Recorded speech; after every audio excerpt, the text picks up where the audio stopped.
You and I have talked about that clip of Tim Walz, Governor Walz, saying that government should be the ultimate arbiter of what is protected speech and what is not.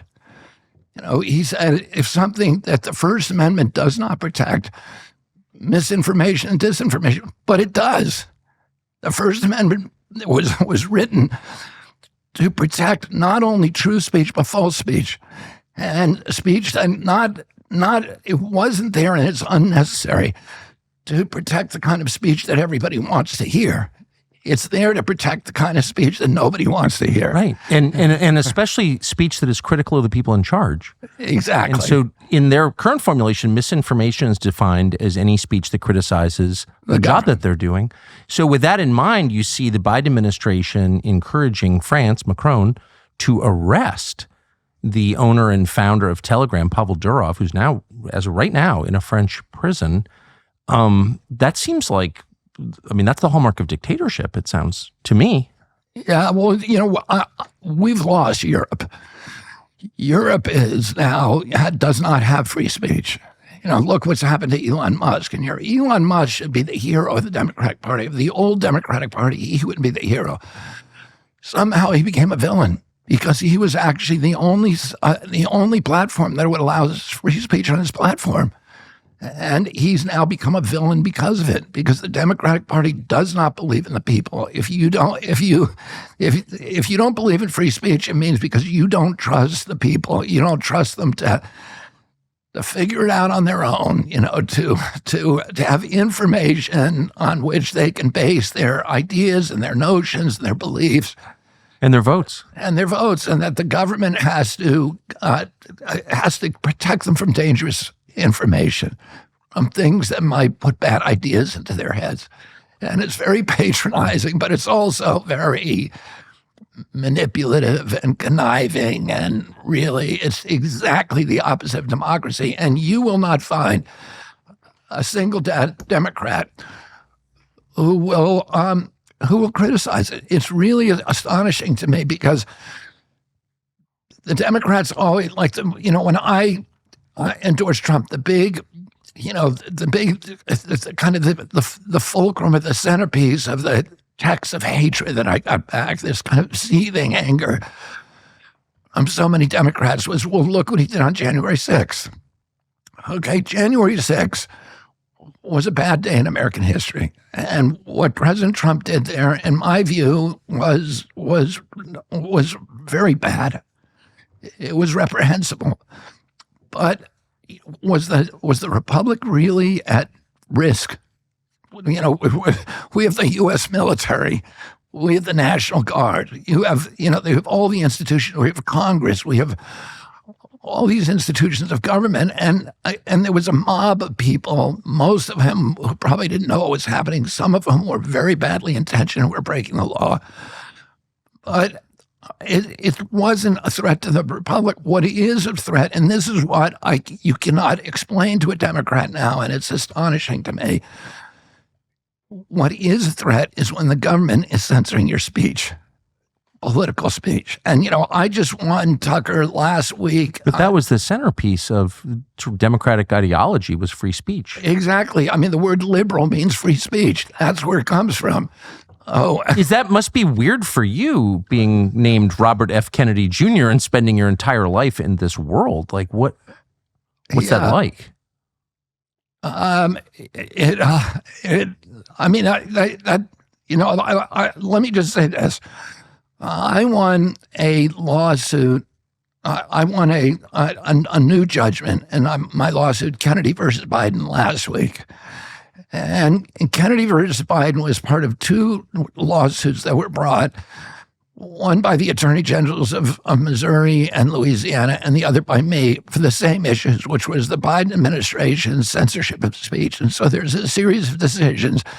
There's a 155-page decision. The attorney general's case went up to the Supreme Court and was rejected because the Supreme Court found that those attorney generals didn't have standing to sue because they weren't directly harmed.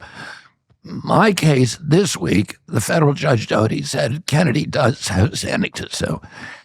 and he reissued his injunction against the Biden administration.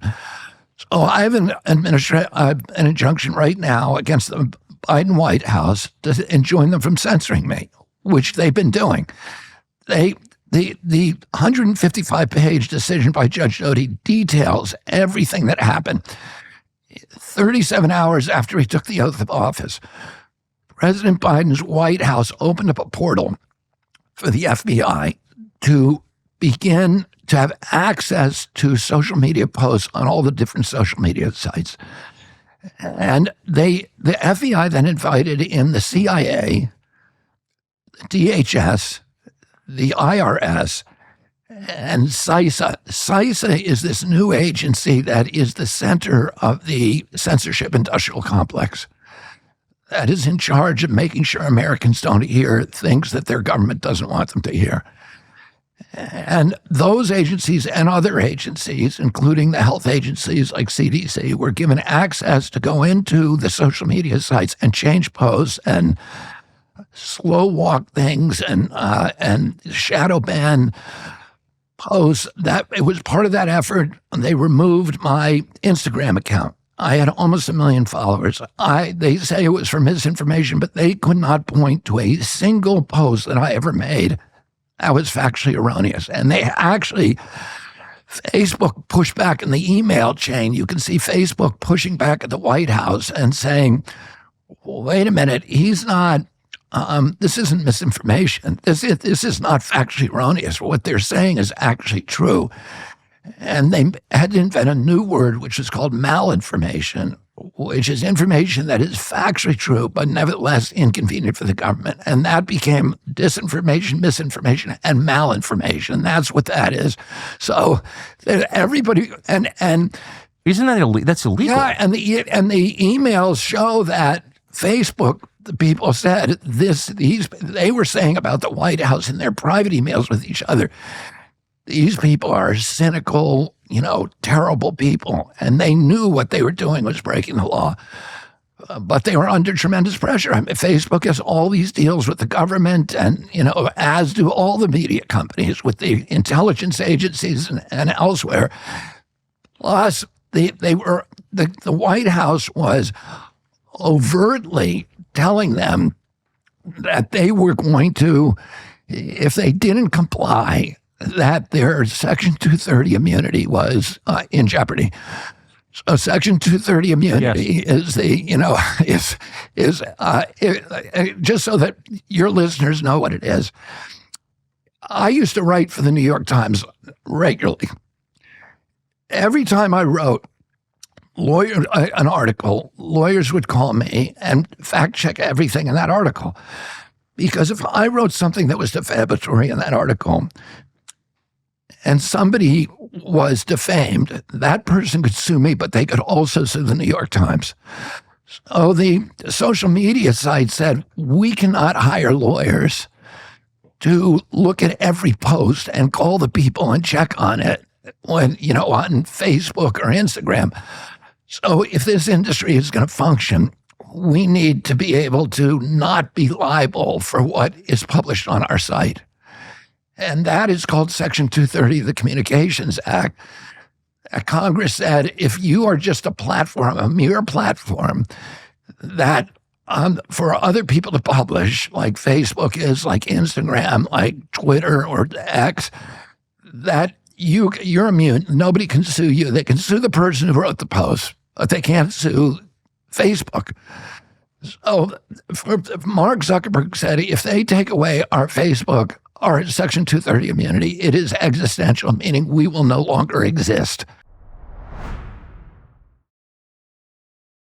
Thanks for watching our YouTube channel. We hope you'll subscribe to it. And by the way, you can hit the little bell on there and get notifications every time we produce a video. We hope you'll do that also.